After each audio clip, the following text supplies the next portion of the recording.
আসসালামু আলাইকুম ওরহমতুল্লাহি ওবারাকাতুহু। আজকে আমরা এইচএসসি হিসাব বিজ্ঞান প্রথম পত্রের সহজ কিছু টপিক নিয়ে আলোচনা করব। তো চলুন শুরু করি। জনাব রাফসান 2021 সালে জানুয়ারি 1 তারিখে নগদ 50,000 টাকা, 15,000 টাকার আসবাবপত্র ও 10% ব্যাংক ঋণ 10,000 টাকা নিয়ে ব্যবসা শুরু করে। উক্ত মাসে তার অন্যান্য লেনদেন ছিল নিম্নরূপ: জানুয়ারি 3 ধারে পণ্য ক্রয় 20,000 টাকা, জানুয়ারি 5 টাকা বেতনে একজন কর্মচারী নিয়োগ করা হলো, জানুয়ারি 7 চেকে পণ্য বিক্রয় 30,000 টাকা, জানুয়ারি 9 ব্যবসায় অলস অর্থ দ্বারা 15% সঞ্চয়পত্র ক্রয় 10,000 টাকা, জানুয়ারি 12 15,000 টাকার মাল ক্রয়ের ফরমায়েশ প্রদান, জানুয়ারি 15 যন্ত্রপাতি ক্রয় 25,000 টাকা, জানুয়ারি 20 মারুফের নিকট 10,000 টাকা পণ্য বিক্রয়ের সিদ্ধান্ত গৃহীত হলো, জানুয়ারি 21 বাকিতে পণ্য বিক্রয় 10,000 টাকা, জানুয়ারি 25 ব্যাংক থেকে 10% ঋণ গ্রহণ 60,000 টাকা, জানুয়ারি 27 ব্যাংক থেকে 5,000 টাকা উত্তোলনের সিদ্ধান্ত গ্রহণ করা হলো, জানুয়ারি 30 ফেব্রুয়ারি মাস সহ বেতন প্রদান করা হলো, জানুয়ারি 31 ঋণের সুদ বকেয়া আছে 182 টাকা, জানুয়ারি 31 বিনিয়োগের সুদ বকেয়া আছে 95 টাকা। এরকম কিছু ঘটনা এবং লেনদেন দেওয়া থাকে। তো এখান থেকে ক নম্বরে যা করতে বলে আমাদের, 1 নম্বর, যেসব ঘটনাগুলো লেনদেন নয় তা কারণ সহ চিহ্নিত করে এর মোট পরিমাণ নির্ণয় করো। 2 উক্ত লেনদেনগুলোর সংশ্লিষ্ট হিসাব খাত চিহ্নিত করে ডেবিট, ক্রেডিট ও হিসাবের শ্রেণীবিভাগ নির্ণয় করো। 3 জানুয়ারি মাসের লেনদেনগুলোর যৌক্তিকতা যাচাই করো। 4 জানুয়ারি 1, 3, 7, 25 ও 30 তারিখের লেনদেনগুলো হিসাব সমীকরণের উপাদানের উপর প্রভাব দেখাও। তো ভিডিওর ডিসক্রিপশানে আমি এই যে 1, 2, 3, 4 এগুলির আমি টাইম বার সেট করে দেবো। সেই টাইম বারের উপর ক্লিক করলে যে কোনো যেটার উপর ক্লিক করবে সেখান থেকে চালু হবে, ভিডিও চালু হবে। ভিডিওটা অনেক বড় হবে তাই আমি টাইম বার সেট করে দিয়েছি। তো যে অংশ তোমার দেখার প্রয়োজন সে অংশের উপর শুধু টাইম বারের উপর টাচ করলে সেখান থেকে চালু হবে। সাপোজ আমি 1, 2 পারি বা 3 নম্বরে আমার একটু সমস্যা হচ্ছে, তো 3 নম্বরে আমি টাইম বার যেটা দেওয়া থাকবে সেই টাইম বারের উপর টাচ করলে 3 নম্বর থেকে চালু হবে ভিডিও। তো প্রথমে আমরা দেখব 1 নম্বর, যেসব ঘটনাগুলো লেনদেন নয় তা কারণ সহ চিহ্নিত করে এর মোট পরিমাণ নির্ণয় করো। তো আমরা এভাবে লিখব, ক নম্বর দেব, এভাবে লিখব আমরা, যেসব ঘটনাগুলো লেনদেন নয় তা কারণ সহ চিহ্নিত করে এর মোট পরিমাণ নির্ণয় করা হলো। তো তার আগে দেখি আমরা এই যে অঙ্কে এখানে যা এই যে এই কালিতে যেটা দেওয়া আছে, জানুয়ারি 5, জানুয়ারি 12 এবং জানুয়ারি 5, জানুয়ারি 12, জানুয়ারি 20 এবং জানুয়ারি 27, এই যে এই কালিতে যেগুলো লেখা আছে সেগুলো হচ্ছে আমাদের লেনদেন নয়, এগুলো হচ্ছে আমাদের ঘটনা। এখানে আমরা লিখব, সে কথা এখানে বলছে যেগুলো লেনদেন নয় তার কারণ সহ চিহ্নিত করে মোট পরিমাণ নির্ণয় করতে বলছে। তো আমরা এর জন্য আমরা ছক দাগাবো, তারিখ, লেনদেন কিনা, এরকম একটা কলাম দাগাবো আমরা। তারিখের কলাম হবে, লেনদেন কিনা তার কলাম হবে, তারপরে কারণ, কি কারণে এটি লেনদেন নয় সেটার জন্য আলাদা কলাম হবে, আর সেটার জন্য আলাদা কলাম হবে, আর আমাদের টাকার কলাম হবে, যেহেতু মোট পরিমাণ নির্ণয় করতে বলছে। তো আমাদের এখানে আমাদের বলা আছে 5 নাম্বার, যে 5,000 টাকা বেতনে একজন কর্মচারী নিয়োগ করা হলো। আমরা নিয়োগ করেছি কিন্তু এখনো টাকা প্রদান করি নাই, তাহলে এটা হচ্ছে আমাদের ঘটনা। এখানে কোনো আর্থিক পরিবর্তন ঘটেনি, যার কারণে এটি হচ্ছে ঘটনা। ঠিক জানুয়ারি 12 তারিখেও 15,000 টাকা মাল ক্রয়ের ফরমায়েশ প্রদান, আমরা মাল ক্রয়ের জন্য ফরমায়েশ প্রদান করেছি কিন্তু এখন আমরা ক্রয় করি নাই, যার কারণে এটি হচ্ছে একটি ঘটনা, এটি লেনদেন না। তো আর্থিক পরিবর্তন এখানে ঘটে নাই। তারপরে জানুয়ারি 20 তারিখে বলা আছে, মারুফের নিকট 10,000 টাকা পণ্য বিক্রয়ের সিদ্ধান্ত গৃহীত হলো। আমরা সিদ্ধান্ত নিয়েছি যে তাহলে বিক্রয় করব, সিদ্ধান্ত গ্রহণ করেছি কিন্তু আর্থিক কোনো পরিবর্তন আমাদের ঘটেনি, যার কারণে এটি শুধু ঘটনা কিন্তু লেনদেন নয়। তারপরে 27 তারিখে বলা আছে, ব্যাংক থেকে 5,000 টাকা উত্তোলনের সিদ্ধান্ত গৃহীত হলে। এখানে আমরা সিদ্ধান্ত নিয়েছি কিন্তু আমরা উত্তোলন করি নাই, যার কারণে আর্থিক কোনো পরিবর্তন হয়নি। তাহলে এই 4টি হচ্ছে আমাদের ঘটনা কিন্তু লেনদেন না। তাহলে এই 4টি আমরা এখানে ছকে আমরা লিখব। জানুয়ারি 5, জানুয়ারি 12, জানুয়ারি 20 এবং জানুয়ারি 27 এগুলো আমরা লেনদেন কিনা এই কলামে আমরা লেনদেন নয়, সবগুলোতে লেনদেন নয় লিখব। আর কারণ আমরা এখানে লিখব, আধুনিক পদ্ধতিতে আমরা কারণগুলো এখানে দেখাইছি। আমরা এখানে কারণ হিসেবে লিখেছি এ ইকুয়াল টু এল প্লাস ওই হিসাব সমীকরণের কোনো উপাদানে প্রভাবিত হয়নি। জানুয়ারি 5 তারিখে আর্থিক কোনো পরিবর্তন ঘটেনি, তাই এটি আমাদের কাছে লেনদেন নয়। কত টাকা ছিল? 5,000 টাকা। আমরা টাকা লিখবো। জানুয়ারি 12 তারিখে ঠিক একই লিখবো, লেনদেন নয়। আর কারণ হিসাবে ওটাই লিখবো আমরা, মানে এখানে যেটা লিখেছি এটাই লিখবো আমরা এখানে। সবগুলাতে আমরা কারণ হিসাবে যেটা লিখবো যে A equal to L plus ওই হিসাব সমীকরণ, এটা হচ্ছে হিসাব সমীকরণ। এই হিসাব সমীকরণের এ, এল বা ওই এ কোনো উপাদানে প্রভাবিত হয়নি। এই সবগুলাতে আমরা এই কারণ হিসেবে ওটা লিখবো। আর আমরা লেনদেন কিনা তার সেই কলামে আমরা লেনদেন নয় সবগুলাতে লিখবো। আর টাকার পরিমাণ এখানে লিখবো, যেহেতু মোট পরিমাণ নির্ণয় করতে বলছে। তার লেনদেন নয় এমন ঘটনাগুলোর পরিমাণ হচ্ছে কত, 35,000 টাকা। সবগুলো টাকা যোগ করব। এভাবে আমরা এর সমাধান করব। তারপরে 2 নম্বরে আছে উক্ত লেনদেনগুলোর সংশ্লিষ্ট হিসাব খাত চিহ্নিত করে ডেবিট, ক্রেডিট ও হিসাবের শ্রেণীবিভাগ নির্ণয় করো। তাহলে এখানে যে লেনদেন হয়েছে, যে লেনদেনগুলো হয়েছে, সেই লেনদেনগুলোর সংশ্লিষ্ট হিসাব খাত নির্ণয় করতে হবে। হিসাব খাত আমরা চিহ্নিত করব, করার পর ডেবিট, ক্রেডিট নির্ণয় করতে বলছে এবং হিসাবের শ্রেণীবিভাগ নির্ণয় করতে বলছে। তো এর জন্য আমরা এখানে এভাবে লিখব, 2 নম্বর দিয়ে লেনদেনগুলোর সংশ্লিষ্ট হিসাব খাত চিহ্নিত করে ডেবিট, ক্রেডিট ও হিসাবের শ্রেণীবিভাগ নিচে দেখানো হলো। আমরা এখানে তারিখের ঘর সবসময়ের জন্য রাখবো। তারিখ সংশ্লিষ্ট হিসাব খাত নির্ণয় করতে বলছে, তারপরে ডেবিট, ক্রেডিট নির্ণয় করতে বলছে। ডেবিট, ক্রেডিটের কলাম হবে তারিখের কলাম, সংশ্লিষ্ট হিসাব খাতের কলাম, ডেবিট, ক্রেডিটের কলাম। আর হিসাবের শ্রেণীবিভাগের কলাম হবে, এখানে হিসাবের শ্রেণীবিভাগ 2 ধরনের, আধুনিক পদ্ধতিতে আর সনাতন পদ্ধতিতে। তো আমরা 2 পদ্ধতিতে দেখাবো এখানে, আর টাকার পরিমাণ আমরা এখানে দেখাবো। তো প্রথমে জানুয়ারি 1 তারিখে যে আমাদের লেনদেন হয়েছে, জানুয়ারি 1 তারিখে কি হয়েছে এখানে বলা আছে, নগদ 50,000 টাকা এবং 15,000 টাকা আসবাবপত্র নিয়ে আসছে। কে নিয়ে আসছে? মালিক নিয়ে আসছে, জনাব রাফসান। তাহলে নগদ 50,000 টাকা এবং 15,000 টাকা, তার এগুলো হচ্ছে মালিক নিয়ে আসছে। তার 15 আর 50 কত হচ্ছে 65,000 টাকা মালিক নিয়ে আসছে। তাহলে নগদ হচ্ছে 50,000 আর 15,000 টাকা আসবাবপত্র, এই মিলে 65,000 টাকা মালিক নিয়ে আসছে। তার 65,000 টাকা মূলধন হবে। আর 10,000 টাকা নগদ নিয়ে আসছে, এটা ব্যাংক থেকে ঋণ করে। তাহলে এটা নগদের সাথে যোগ হয়ে যাবে, আর ব্যাংক ঋণ আলাদা হিসাবে আমরা একটি দায়ের পাশে অর্থাৎ ক্রেডিট পাশে ব্যাংক ঋণ লিখব। তো এর জন্য আমরা ডেবিট, ক্রেডিট কীভাবে নির্ণয় করব? সংশ্লিষ্ট হিসাব খাত হবে এরকম, জানুয়ারি 1 নগদান হিসাব আমরা লিখব, নগদান হিসাব, আসবাবপত্র হিসাব, মূলধন হিসাব, 10% ব্যাংক ঋণ হিসাব। তাহলে নগদান হিসাব, আসবাবপত্র হিসাব, নগদান হিসাব নগদ টাকা মালিক নিয়ে আসে, সেটা আসবাবপত্র মালিক নিয়ে আসে। আর মালিক যেটা নিয়ে আসবে সেটা হচ্ছে মূলধন। আর 10% ব্যাংক ঋণ, ব্যাংক থেকে আমরা 10% মানে মালিক টাকা নিয়ে আসছে। তাহলে নগদের সাথে মালিক যা নিয়ে আসে নগদ টাকা, সেই নগদের টাকার সাথে 10% ব্যাংক ঋণটা যোগ হয়ে যাবে। তাহলে মালিক নিয়ে আসছিল নগদ টাকা 50,000, মালিক নিয়ে আসছিল নগদ টাকা 50,000, আর 10% ব্যাংক ঋণের নগদ টাকা 10,000 টাকা এর সঙ্গে মালিকের নগদ টাকার সাথে যোগ হবে। তাহলে কত হবে নগদ টাকা? 60,000 টাকা। তাহলে এখানে আমরা লিখব নগদান হিসাব লেখার পর এই নগদান হিসাব হবে কি? ডেবিট। আসবাবপত্র হিসাব হবে ডেবিট, মূলধন হিসাব হবে ক্রেডিট, 10% ব্যাংক ঋণ হবে ক্রেডিট। আধুনিক পদ্ধতিতে আমরা কি লিখব? নগদান হিসাব হচ্ছে এটি সম্পদ হিসাব, আসবাবপত্র হচ্ছে সম্পদ হিসাব, মূলধন হিসাব হচ্ছে আমাদের মালিকানা সত্ত্ব হিসাব এবং 10% ব্যাংক ঋণ হচ্ছে আমাদের দায় হিসাব। আর সনাতন পদ্ধতিতে হবে নগদান হিসাব সম্পত্তিবাচক হিসাব, আসবাবপত্র সম্পত্তিবাচক হিসাব, মূলধন হিসাব হবে ব্যক্তিবাচক হিসাব এবং 10% ব্যাংক ঋণ হচ্ছে ব্যক্তিবাচক হিসাব। এইভাবে আমরা হিসাবের শ্রেণীবিভাগ নির্ণয় করব। আর টাকার পরিমাণ লিখব, যেটা আগে বললাম, মালিক নিয়ে আসছিল, এখানে নগদানে লিখছে 60,000 টাকা, মালিক নিয়ে আসছিল 50,000 টাকা, 10% ব্যাংক ঋণ আমরা নিয়ে আসি নগদে। তাহলে 10% ব্যাংক ঋণ নিয়ে আসলে 50,000 যোগ 10,000 সমান 60,000 টাকা হবে। আসবাবপত্র হবে কত? 15,000 টাকা। মালিকের মূলধন কত হবে? মালিকের মূলধন, মালিক নিয়ে আসছে 50,000 টাকা নগদ এবং 15,000 টাকা আসবাবপত্র, তাহলে মোট হবে কত? 65,000 টাকা। এখানে 50,000 টাকা নগদ এবং 15,000 টাকা আসবাবপত্র, তাহলে মোট মালিক যেটা নিয়ে আসবে সেটা হচ্ছে মূলধন। তাহলে কত হচ্ছে? 65,000 টাকা। তাহলে এখানে লিখবো আমরা 65,000 টাকা মূলধন, আর আমাদের 10% ব্যাংক ঋণ আমরা লিখবো কত? 10,000 টাকা। আশা করি তোমরা বুঝতে পেরেছ।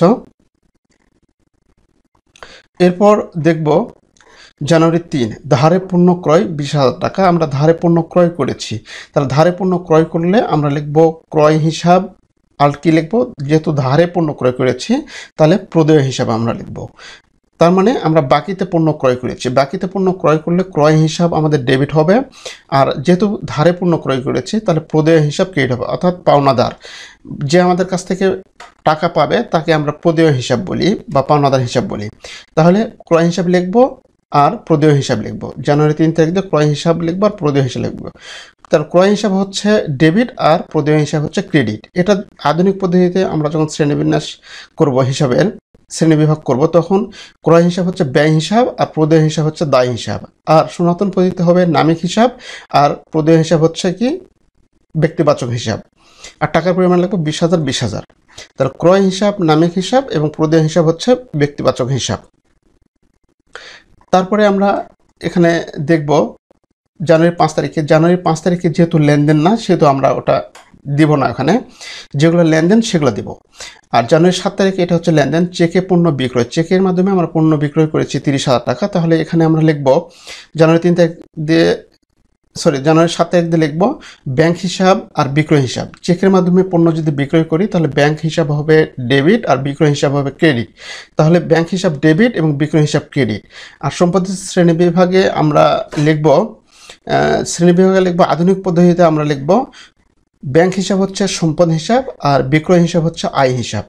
তাহলে ব্যাংক হিসাব সম্পদ হিসাব এবং বিক্রয় হিসাব হচ্ছে আয় হিসাব। ক্রয় হিসাব ছিল কি ব্যয় হিসাব, ক্রয় হিসাব ছিল ব্যয় হিসাব এবং বিক্রয় হিসাব হচ্ছে আয় হিসাব। আর আমরা সনাতন পদ্ধতিতে লিখব ব্যাংক হিসাব হচ্ছে ব্যক্তিবাচক হিসাব এবং বিক্রয় হিসাব হচ্ছে এটি নামিক হিসাব।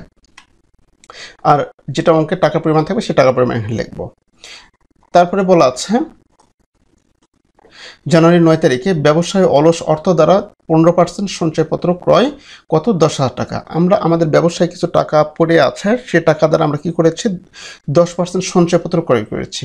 তাহলে লাভের আশায় যেখানে আমরা কিছু টাকা খাটাবো সেটা হচ্ছে আমাদের কাছে বিনিয়োগ। তাহলে আমরা এখানে লিখব যে আমরা বিনিয়োগ করছি, এটা 15% বিনিয়োগ হিসাব। জানুয়ারি 9 তারিখ দিয়ে 15% বিনিয়োগ হিসাব লিখব আর নগদান হিসাব লিখব। তাহলে 15% বিনিয়োগ হিসাব হচ্ছে ডেবিট আর নগদান হিসাব হচ্ছে ক্রেডিট। তাহলে শ্রেণীবিন্যাসে এখানে আধুনিক পদ্ধতিতে হবে 15% বিনিয়োগ হিসাব হচ্ছে সম্পদ হিসাব আর নগদান হিসাব এটা হচ্ছে কি সম্পদ হিসাব। তাহলে এক সম্পদ ব্যবসায় আসতেছে আর এক সম্পদ কমে যাচ্ছে। আর আমাদের সনাতন পদ্ধতিতে হবে সম্পত্তিবাচক হিসাব, এটাও সম্পত্তিবাচক হিসাব। আর টাকা পরিমাণ অঙ্কে যা আছে সেটাই আমরা এখানে লিখেছি। তারপরে বলা আছে জানুয়ারি 15 যন্ত্রপাতি ক্রয় 25,000 টাকা। আমরা যন্ত্রপাতি ক্রয় করেছি। যন্ত্রপাতি ক্রয় করলে যন্ত্রপাতি হচ্ছে সম্পদ, ব্যবসায় আসছে। তাহলে যন্ত্রপাতি আমরা লিখব আর কি লিখব ক্রয় করেছি। তাহলে আমাদের কাছ থেকে নগদ টাকা চলে যাচ্ছে, তাহলে নগদ টাকা আমাদের কমে যাবে, নগদান ক্রেডিট করব। তাহলে আমরা এর জন্য আমরা লিখব এখানে 15 তারিখ দিয়ে লিখব যন্ত্রপাতি হিসাব আর নগদান হিসাব। যন্ত্রপাতি হিসাব ডেবিট আর নগদান হিসাব ক্রেডিট। আর আধুনিক পদ্ধতিতে এর হচ্ছে শ্রেণী বিভাগ হবে যন্ত্রপাতি হচ্ছে সম্পদ হিসাব আর নগদান হিসাব হচ্ছে এটাও সম্পদ হিসাব। এক সম্পদ আসতেছে আর এক সম্পদ চলে যাচ্ছে। আর সনাতন পদ্ধতিতে লিখব সম্পত্তিবাচক হিসাব আর সম্পত্তিবাচক হিসাব। এটা আমরা হিসাবের শ্রেণী বিভাগে লিখব। টাকার পরিমাণ অঙ্কে যা আছে তাই। তারপরে আমরা দেখব জানুয়ারি 20 তারিখ, এটি হচ্ছে আমাদের লেনদেন না, তাই আমরা ওখানে লিখব না। জানুয়ারি 21 বাকিতে পণ্য বিক্রয় করা হলো। তাহলে বাকিতে যদি পণ্য বিক্রয় করি, তাহলে বিক্রয় করলে আমরা বাকিতে পণ্য বিক্রয় করছি, তার মানে তার কাছ থেকে আমরা টাকা পাবো। তাহলে যার কাছ থেকে বাকিতে পণ্য বিক্রয় করবো তাকে আমরা হিসাব বিজ্ঞানের ভাষায় বলবো প্রাপ্য হিসাব বা দেনাদার হিসাব। তাহলে প্রাপ্য হিসাব হবে ডেবিট আর বিক্রয় হিসাব হবে ক্রেডিট। তো এর জন্য আমরা প্রাপ্য হিসাব লিখবো আর বিক্রয় হিসাব লিখবো। তাহলে এখানে আমরা দেব জানুয়ারি 21 প্রাপ্য হিসাব আর বিক্রয় হিসাব। প্রাপ্য হিসাব ডেবিট, বিক্রয় হিসাব ক্রেডিট। তাহলে প্রাপ্য হিসাব হচ্ছে আমাদের আধুনিক পদ্ধতিতে হচ্ছে সম্পদ হিসাব আর বিক্রয় হিসাব হচ্ছে আয় হিসাব। আর সনাতন পদ্ধতিতে হবে প্রাপ্য হিসাব হচ্ছে ব্যক্তিবাচক হিসাব এবং বিক্রয় হিসাব হবে নামিক হিসাব। তারপরে দেখব জানুয়ারি 25 বলা আছে ব্যাংক থেকে 10% ঋণ গ্রহণ 60,000 টাকা। আমরা 10% ঋণ গ্রহণ করেছি 60,000 টাকা। তাহলে 60,000 টাকা যদি ঋণ গ্রহণ করি তার মানে নগদ টাকা গ্রহণ করেছি। তাহলে নগদান হবে আর কি হবে 10% ব্যাংক ঋণ। ব্যাংক ঋণটা হচ্ছে আমাদের কাছে দায়। তাহলে এখানে আমরা লিখব 25 তারিখ দিয়ে জানুয়ারি 25 তারিখ দিয়ে লিখব নগদান হিসাব আর লিখব কি 10% ব্যাংক ঋণ হিসাব। নগদান হিসাব ডেবিট আর 10% ব্যাংক ঋণ হিসাব ক্রেডিট। আমরা আধুনিক শ্রেণী বিভাগে লিখব নগদান হিসাব হচ্ছে সম্পদ হিসাব এবং 10% ব্যাংক ঋণ হিসাব হচ্ছে দায় হিসাব। আর আমরা সনাতন পদ্ধতিতে আমরা শ্রেণীবিভাগ লিখব নগদান হিসাব হচ্ছে সম্পত্তিবাচক হিসাব আর 10% ব্যাংক ঋণ হিসাব হচ্ছে ব্যক্তিবাচক হিসাব। অঙ্কে যে টাকার পরিমাণ সেটা লিখব। তারপরে আমরা দেখব জানুয়ারি 30 তারিখে ফেব্রুয়ারি মাস সহ বেতন প্রদান, ফেব্রুয়ারি মাস সহ বেতন প্রদান। তাহলে বেতন প্রদান কত টাকা এখানে বলা নাই, কিন্তু আমরা অঙ্কে এখানে আমরা 5 তারিখে আমরা একটা ঘটনা দেখেছি যে 5,000 টাকা বেতনে একজন কর্মচারী নিয়োগ করা হলো। তাহলে 5,000 টাকা বেতনে একজন কর্মচারীকে আমরা নিয়োগ করেছি। কখন? জানুয়ারি 5 তারিখে নিয়োগ করেছি। তার মানে তাকে জানুয়ারি মাসে বেতন তো দিচ্ছি, আবার ফেব্রুয়ারি মাসে বেতনও দিচ্ছি। ফেব্রুয়ারি মাস সহ বেতন প্রদান মানে জানুয়ারি মাসও দিচ্ছি, ফেব্রুয়ারি মাসও দিচ্ছি। তাহলে ফেব্রুয়ারি মাসেরটা হচ্ছে অগ্রিম, আর জানুয়ারি মাসেরটা তো জানুয়ারি মাসে চলতি মাসের, এটা চলতি খরচ হিসাবে আমরা বেতন দেখাবো, আবার অগ্রিম বেতন ফেব্রুয়ারি মাসেরটা অগ্রিম বেতন হিসাবে দেখাবো। তাহলে জানুয়ারি মাসেরটা শুধু বেতন হিসাবে লিখবো, আর ফেব্রুয়ারি মাসেরটা লিখবো অগ্রিম বেতন। আর তাকে আমরা বেতন দিচ্ছি, তার মানে নগদ টাকা চলে যাচ্ছে, তাহলে নগদান আমরা কেটে লিখবো। তাহলে এখানে আমরা লিখবো এর জন্য যে বেতন হিসাব লিখবো, অগ্রিম বেতন হিসাব লিখবো, আর নগদান হিসাব লিখবো। বেতন হিসাব ডেবিট, অগ্রিম বেতন হিসাব ডেবিট, আর নগদান হিসাব ক্রেডিট। আধুনিক পদ্ধতিতে এর শ্রেণীবিভাগ হবে বেতন হিসাব হচ্ছে ব্যয় হিসাব, অগ্রিম বেতন হিসাব হচ্ছে সম্পদ হিসাব, আর নগদান হিসাব হচ্ছে সম্পদ হিসাব। আর সনাতন পদ্ধতিতে হবে বেতন হিসাব হচ্ছে নামিক হিসাব, অগ্রিম বেতন হিসাব হচ্ছে ব্যক্তিবাচক হিসাব, আর নগদান হিসাব হচ্ছে সম্পত্তিবাচক হিসাব। টাকার পরিমাণ হবে জানুয়ারি মাসে 5,000 টাকা, এটা বেতন হিসাব, আবার ফেব্রুয়ারি মাসে অগ্রিম বেতন 5,000 টাকা, এটা বেতন হিসাব, অগ্রিম বেতন হিসাব। ফেব্রুয়ারি মাসে 5,000 টাকা, এটা অগ্রিম বেতন হিসাব, আর দুটা মিলে আমাদের নগদ টাকা চলে যাবে কত? 10,000 টাকা। তাহলে 10,000 টাকা আমরা এভাবে কেটে লিখবো, 10,000 টাকা। তারপরে বলা আছে জানুয়ারি 31 ঋণের সুদ বকেয়া আছে 182 টাকা। ঋণের সুদ সবসময়ের জন্য হচ্ছে আমাদের কাছে খরচ। তাহলে ঋণের সুদ অর্থাৎ কোনো দায়ের উপর যে সুদ আমরা প্রদান করি, দায় দফার উপর কোনো সুদ প্রদান করলে সেটা হচ্ছে আমাদের কাছে খরচ। তাহলে ঋণের সুদটা হচ্ছে আমাদের কাছে সবসময়ের জন্য খরচ। তাহলে ঋণের সুদ হিসাব ডেবিট, আর যেহেতু বকেয়া আছে এটি আমাদের প্রদেয় ঋণের সুদ হিসাব ক্রেডিট হবে। তো আমরা জানুয়ারি 31 তারিখ দিয়ে আমরা এখানে লিখব ঋণের সুদ হিসাব ডেবিট, আর বকেয়া ঋণের সুদ হিসাব ক্রেডিট, বা প্রদেয় ঋণের সুদ হিসাব ক্রেডিট। দুইভাবে যে কোনো একভাবে লিখলেই হবে। তাহলে ঋণের সুদ হচ্ছে ডেবিট, আর বকেয়া ঋণের সুদ হচ্ছে ক্রেডিট। আমরা ডেবিট ক্রেডিটের ঘরে ডেবিট ক্রেডিট এভাবে আলাদা করে লিখবো, কোন হিসাব কি সেটা এভাবে দেখাবো, আমরা বরাবর লিখবো। আধুনিক পদ্ধতিতে এই হিসাবের শ্রেণীবিভাগ হচ্ছে ঋণের সুদ হচ্ছে ব্যয় হিসাব, আর বকেয়া ঋণের সুদ হিসাব হচ্ছে দায় হিসাব। আর সনাতন পদ্ধতিতে হচ্ছে ঋণের সুদ খরচ সেহেতু হবে নামিক হিসাব, আর বকেয়া ঋণের সুদ হিসাব হবে ব্যক্তিবাচক হিসাব।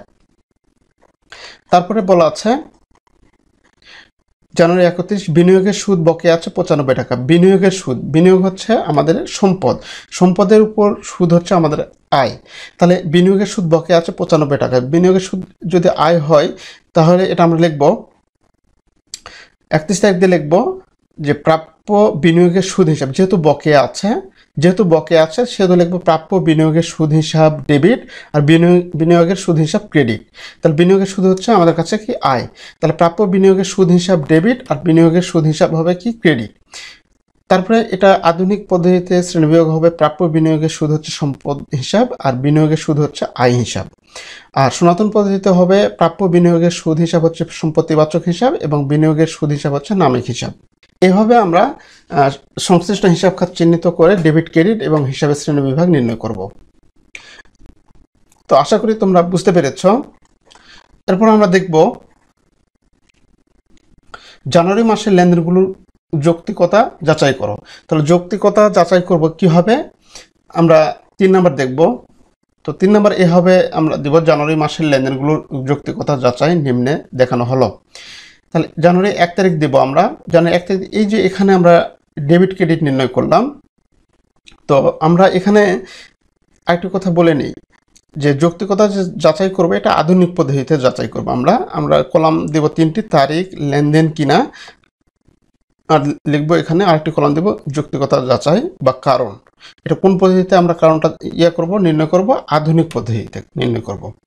তাহলে জানুয়ারি 1 তারিখে আমরা এখানে কি লিখেছি, ডেবিট ক্রেডিট যখন আমরা সংশ্লিষ্ট হিসাব খাত যখন নির্ণয় করেছি এবং ডেবিট ক্রেডিট নির্ণয় করেছি, তো নগদান হিসাব, আসবাবপত্র হিসাব, মূলধন হিসাব, 10% ব্যাংক ঋণ হিসাব। তাহলে এটা আমাদের নগদান হিসাব হচ্ছে আমাদের কি ডেবিট, আসবাবপত্র হিসাব ডেবিট, মানে নগদান হিসাব এটা হচ্ছে সম্পদ হিসাব ডেবিট হলে বেড়ে যায়, আসবাবপত্র সম্পদ হিসাব ডেবিট হলে বেড়ে যায়। তার মানে সম্পদ হচ্ছে কি অ্যাসেট, সম্পদের ইংরেজি হচ্ছে অ্যাসেট, অ্যাসেটের প্রথম অক্ষর হচ্ছে এ, তাহলে এ হচ্ছে এখানে কি বেড়ে যাচ্ছে। আবার মূলধন হচ্ছে কি মালিকানা সত্ত্ব, মালিকানা সত্ত্বকে আমরা ইংরেজিতে ওনার্স ইকুইটি বা সংক্ষেপে ওই বলি। তো এখানে মূলধন হিসাব ক্রেডিট মানে মূলধন হিসাব বেড়ে যাচ্ছে, তাহলে মানে মালিকানা সত্ত্ব বেড়ে যাচ্ছে। আর এই আধুনিক পদ্ধতিতে দেখাচ্ছি, কারণ আধুনিক পদ্ধতিতে আমরা ওখানে কারণটা নির্ণয় করব, ওই জন্য আধুনিক পদ্ধতিতে দেখাচ্ছি। আর 10% ব্যাংক ঋণ হচ্ছে আমাদের কাছে দায়, দায় ক্রেডিট মানে দায় বেড়ে যাচ্ছে, তার মানে এ বেড়ে যাচ্ছে, ওই বেড়ে যাচ্ছে এবং দায়ের ইংরেজি হচ্ছে লাইবিলিটি। তা লাইবিলিটির প্রথম অক্ষর এল, এল দ্বারা প্রকাশ করব, তাহলে দায়ও আমাদের কি বেড়ে যাচ্ছে। তাহলে সেটা আমরা এখানে লিখেছি যে জানুয়ারি 1 লেনদেন, এখানে এ ইকুয়াল টু এল প্লাস ওই হিসাব সমীকরণ। তো এই হিসাব সমীকরণের এ, এল ও ওই বৃদ্ধি পেয়েছে, মানে সবগুলোই বৃদ্ধি পেয়েছে। তারপর জানুয়ারি 3 তারিখে আমরা কি দেখেছিলাম, আমরা কি লিখেছিলাম, জানুয়ারি 3 তারিখে ক্রয় হিসাব ডেবিট, প্রদেয় হিসাব ক্রেডিট। ক্রয় হিসাব ডেবিট মানে এটা ব্যয় হিসাব, ব্যয় হিসাব ডেবিট মানে ব্যয় হিসাব বেড়ে গিয়েছে। আর প্রদেয় হিসাব মানে এটা হচ্ছে আমাদের দায় হিসাব, তাহলে দায় হিসাব ক্রেডিট মানে দায় হিসাব বেড়ে গিয়েছে। তো এটা লেনদেন কিনা, এটার কারণটা কি দিব আমরা, এটা লেনদেন। এখানে লিখবো এই সমান এল প্লাস ওই হিসাব সমীকরণের ওই হ্রাস পেয়েছে, এল বৃদ্ধি পেয়েছে, ওই হ্রাস পেয়েছে। ওই হচ্ছে যত রকম ব্যয় হবে এটা মালিকানা সত্ত্বকে কমাবে এবং যত রকম আয় হবে এটি মালিকানা সত্ত্বকে বাড়াবে। তাহলে যেহেতু ক্রয় হচ্ছে কি ব্যয় হিসাব, তাহলে ব্যয় হিসাব হলে এটা ওইকে হ্রাস করবে, আর যেহেতু বাকিতে আমরা ক্রয় করেছি সেহেতু দায় লাইবিলিটি এলটা বৃদ্ধি পাবে। তারপরে জানুয়ারি 7 তারিখে বলা আছে চেকে পণ্য বিক্রয় 30,000 টাকা। আমরা চেকের মাধ্যমে পণ্য বিক্রয় করেছি, তাহলে চেকের মাধ্যমে পণ্য বিক্রয় করলে ব্যাংক হিসাব লিখেছি ডেবিট আর বিক্রয় হিসাব লিখেছিলাম ক্রেডিট। তাহলে এর জন্য আমরা এখানে লিখবেই হবে জানুয়ারি 7 এখানে এ সমান এল প্লাস ওই হিসাব সমীকরণে এ ও ওই বৃদ্ধি পেয়েছে। এ হচ্ছে অ্যাসেট, অ্যাসেটটা কি ব্যাংক হিসাব ডেবিট, তাহলে ব্যাংক হিসাব যদি ডেবিট হয়, ডেবিট হলে আমাদের ব্যাংক হিসাব আমাদের সম্পদ বৃদ্ধি পেয়েছে, তাহলে সম্পদের ইংরেজি হচ্ছে অ্যাসেট, অ্যাসেটের এ এবং ওই হচ্ছে আমাদের বিক্রয় হচ্ছে আমাদের আয়, তাহলে এই আয়টা মালিকানা সত্ত্বকে বৃদ্ধি করবে, তার মানে এই লেনদেনে এ এবং ওই দুটাই বৃদ্ধি করবে। তারপরে আছে জানুয়ারি 25 তারিখে কি বলা ছিল, 25 তারিখে এরকম বলা ছিল যে ব্যাংক থেকে 10% ঋণ গ্রহণ, ব্যাংক থেকে 10% ঋণ গ্রহণ মানে নগদান হিসাব ডেবিট এবং 10% ব্যাংক ঋণ হিসাব ক্রেডিট, এরকম আমরা লিখেছিলাম। তো এই যে এখানে 25 তারিখে এরকমভাবে লিখছিলাম নগদান হিসাব ডেবিট এবং 10% ব্যাংক ঋণ হিসাব ক্রেডিট। তো সেটা আমরা এখানে লিখবো জানুয়ারি 25, এটা লেনদেন কিনা এখানে লেনদেন লিখবো, সবগুলো লেনদেনই আমরা এইভাবে লিখবো লেনদেন, কারণ সব লেনদেনই আমরা যুক্তিকতা যাচাই করছি, তার মানে সব এই ঘরে সবগুলো লেনদেন লিখবো। তাহলে জানুয়ারি 25 তারিখে আমরা কি লিখবো, এখানে ব্যাংক ঋণ গ্রহণ করছে, তার মানে নগদ টাকা বেড়ে যাচ্ছে, তার মানে নগদ টাকা হচ্ছে সম্পদ বেড়ে যাচ্ছে, মানে এ বৃদ্ধি পাচ্ছে আর এল হচ্ছে লায়াবিলিটি মানে দায়, এদিকে দায়ও বেড়ে যাচ্ছে। তাহলে হিসাব সমীকরণে কী প্রভাব পড়বে, এ এবং এল বৃদ্ধি পাবে আর কি, এল বৃদ্ধি পেয়েছে, তাহলে এই অঙ্কে অ্যাসেট বৃদ্ধি পাবে এবং লায়াবিলিটি বৃদ্ধি পেয়েছে, এটা কারণে লিখবো আমরা। তো তারপরে দেখবো জানুয়ারি 30 তারিখে বলা আছে ফেব্রুয়ারি মাস সহ বেতন প্রদান। এর জন্য আমরা যেটা দেখলাম, আমরা এই যে এখানে 30 তারিখে বেতন হিসাব ডেবিট, অগ্রিম বেতন হিসাব ডেবিট, নগদান হিসাব ক্রেডিট, তার মানে ব্যয় হিসাব সম্পদ হিসাব, তার মানে ব্যয় হিসাব হয়েছে ডেবিট, সম্পদ হিসাব হচ্ছে ডেবিট এবং ক্রেডিট হয়েছে কি সম্পদ হিসাব। তাহলে এর জন্য আমরা এখানে লিখবো 30 তারিখ দিয়ে লেনদেন, এখানে এ সমান এল প্লাস ওই হিসাব সমীকরণের ওই হ্রাস পেয়েছে, তাহলে ওই হ্রাস পেয়েছে তার মানে কি এটা ব্যয় হচ্ছে। প্রথমে লিখবো কি বেতন হিসাব ডেবিট, বেতন হিসাব দ্বারা মালিকানা সত্ত্ব, মানে বেতন হিসাব হচ্ছে খরচ, এই খরচ দ্বারা মালিকানা সত্ত্ব কমে যাবে, তাই এখানে লিখেছি ওই হ্রাস পেয়েছে। আবার তারপরে আছে কি অগ্রিম বেতন হিসাব হচ্ছে সম্পদ, অগ্রিম বেতন হিসাব ডেবিট করেছে, তার মানে সম্পদ বৃদ্ধি পেয়েছে, মানে এ বৃদ্ধি পেয়েছে। আবার নগদান হিসাব ক্রেডিট হয়েছে, তার নগদান হিসাব যদি ক্রেডিট হয় তাহলে লিখবো আবার এ হ্রাস পেয়েছে, তার মানে ওই হ্রাস পেয়েছে, এ বৃদ্ধি পেয়েছে মানে অ্যাসেট বৃদ্ধি পেয়েছে, আবার এ হ্রাস পেয়েছে মানে অ্যাসেট হ্রাস পেয়েছে, অ্যাসেট আমাদের কি হয়েছে বৃদ্ধি পেয়েছে এবং হ্রাসও পেয়েছে। তারপরে জানুয়ারি 31 তারিখে বলা ছিল ঋণের সুদ হিসাব ডেবিট, বকেয়া ঋণের সুদ হিসাব ক্রেডিট। তাহলে ঋণের সুদ ডেবিট, তার মানে এটা হচ্ছে আমাদের কাছে খরচ হচ্ছে কি ব্যয় হিসাব মালিকানা সত্ত্ব ওইকে কমিয়ে দেয়। তাহলে মালিকানা সত্ত্ব কমে গেছে। আর বকেয়া ঋণের সুদ মানে প্রদেয় হিসাব, এটা দায় হিসাব। তো এই দায় হিসাব, এই প্রদেয় হিসাবটা কি হচ্ছে, এটা হচ্ছে দায় হিসাব। তো এই দায় হিসাব ক্রেডিট মানে কি, দায় হিসাব বেড়ে গিয়েছে, তাহলে মালিকানা সত্ত্ব ওই কমিয়ে গিয়েছে আর এল বৃদ্ধি পেয়েছে। তাহলে এখানে লিখবো 31 তারিখ দিয়ে লিখবো এ সমান এল প্লাস ওই হিসাব সমীকরণের ওই হ্রাস পেয়েছে আর এল বৃদ্ধি পেয়েছে, এটা লিখবো। তারপর আছে জানুয়ারি 31 লাস্ট, প্রাপ্য বিনিয়োগের সুদ হিসাব আর বিনিয়োগের সুদ হিসাব। প্রাপ্য বিনিয়োগের সুদ হিসাব হচ্ছে আমাদের কাছে সম্পদ হিসাব, এটি হচ্ছে ডেবিট, আর বিনিয়োগের সুদ হিসাব ক্রেডিট। সম্পদ যদি ডেবিট হয় তাহলে সম্পদ বেড়ে যায়, মানে অ্যাসেট বেড়ে যায়। আর বিনিয়োগের সুদ হিসাব হচ্ছে ক্রেডিট, তার মানে এটা আয় হিসাব হচ্ছে মালিকানা সত্ত্ব ওইকে বাড়ায়। তাহলে এখানে অ্যাসেটও এও বৃদ্ধি পাইছে এবং ওইও বৃদ্ধি পাইছে। তাহলে এখানে লিখবো আমরা 31 তারিখ দিয়ে এ ইকুয়াল টু এল প্লাস ওই হিসাব সমীকরণের এ ও ওই বৃদ্ধি পেয়েছে। এইভাবে আমরা লেনদেনের যৌক্তিকতা যাচাই করব। তারপরে 4 নম্বরে বলা আছে জানুয়ারি 1, 3, 7, 25, 30 তারিখের লেনদেনগুলো হিসাব সমীকরণের উপাদানের উপর প্রভাব দেখাও। তো এখানে আমাদের 3, 2, 5টি লেনদেনের আমাদের হিসাব সমীকরণের প্রভাব দেখাতে বলছে। আমরা এভাবে ঘর দাগাবো তারিখ, সংশ্লিষ্ট হিসাব খাত এবং হিসাব সমীকরণের উপাদানের উপর প্রভাব। এ সমান এল প্লাস ওই, এভাবে আমরা লিখব।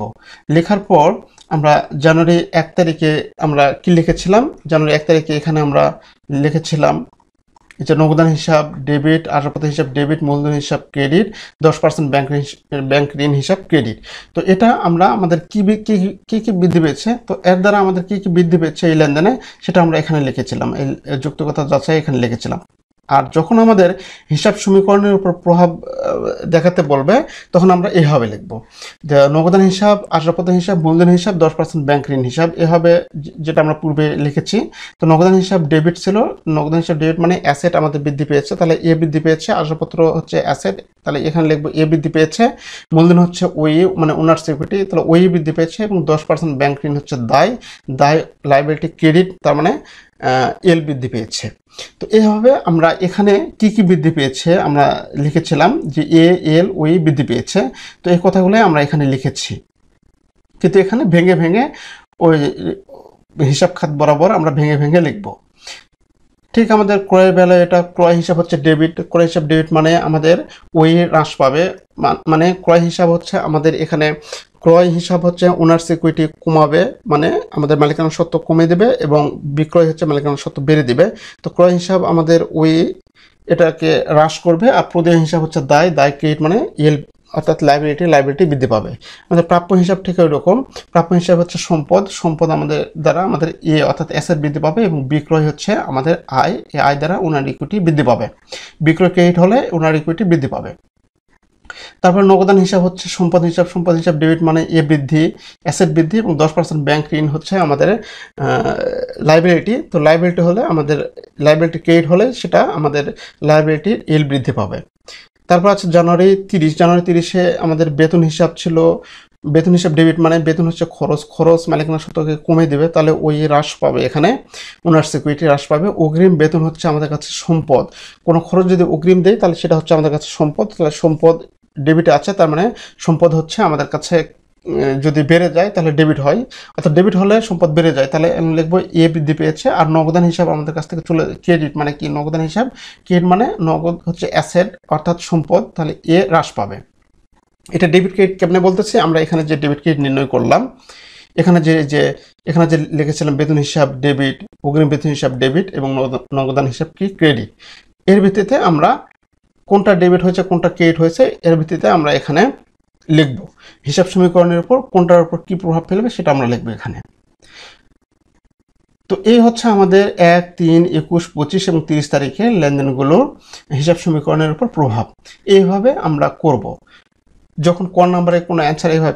আর আমরা অনেক সময় হিসাব সমীকরণের যে ছকের মাধ্যমে দেখি, টেবুলার ছকের মাধ্যমে, যদি টেবুলার ছকের মাধ্যমে করতে বলে তাহলে আমরা সেই ছকের মাধ্যমে করব। তো এখানে টেবুলার ছকের মাধ্যমে করতে বলেনি, এবং ক নাম্বার এই প্রশ্নে আমাদের অ্যান্সার উত্তর থাকে এই ক নাম্বারের যে করতে বলে, ক নাম্বারের যে প্রশ্নগুলো চাই সে প্রশ্নে আমাদের মার্কস থাকে 2। তো এই 2 নম্বরের জন্য আমাদের যখন এরকম হিসাব সমীকরণের প্রভাব দেখাতে বলে তখন আমরা এভাবে করব। তখন আমরা হিসাব সমীকরণের যে প্রভাব দেখাতে বলে তখন আমরা এইভাবে করব। তো এর জন্য আমাদের টেবুলার ছকে আমরা দেখাবো না। তো আশা করি তোমরা বুঝতে পেরেছ। তো আজকে পর্যন্ত তোমরা সবাই ভালো থেকো, আমার জন্য দোয়া করিও। আল্লাহ হাফেজ।